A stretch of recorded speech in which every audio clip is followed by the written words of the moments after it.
Hello everyone, I hope you guys doing amazing. Today is amazing. We bring you fufu from Ghana, guys. We're bringing you some amazing authentic food you should try in Ghana, guys. When you're in Ghana, do not be shy. Go to the restaurant, go out, explore. Exploring doesn't mean going to the tourist sites. Go to the restaurant, go to the chop bars, guys. This food they cook in the chop bars, it's going to make your holiday amazing. You know, you want to call your partner back home and say, look, I'm enjoying authentic food in Ghana, guys. Fufu, any abencoin, fufu, any light soup. Don't joke. You know, some people call it water soup, but we don't really care. It's our food. It's our culture. This is how we were brought up. Food that we love so much. These foods are dear to our heart. That's why when people come to Ghana, the things they want to do, one of them is our food. Our egg, don't joke. We don't play with our egg. You know, our egg is very, very important. And you know, ambesie is like a boiled plantain, you know.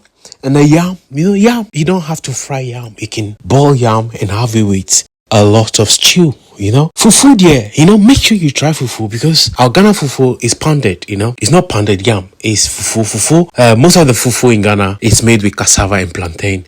But when you go to the other parts of Ghana, they actually made a fufu with yam and plantain. You know, if you want to make it even more expensive, then you use only plantain fufu, guys. Yeah, so don't be shy when you Ghana, you know, eat amazing food, you know. Once you eat the food, you'll be sweating because the food is so heavy. It's unbelievable.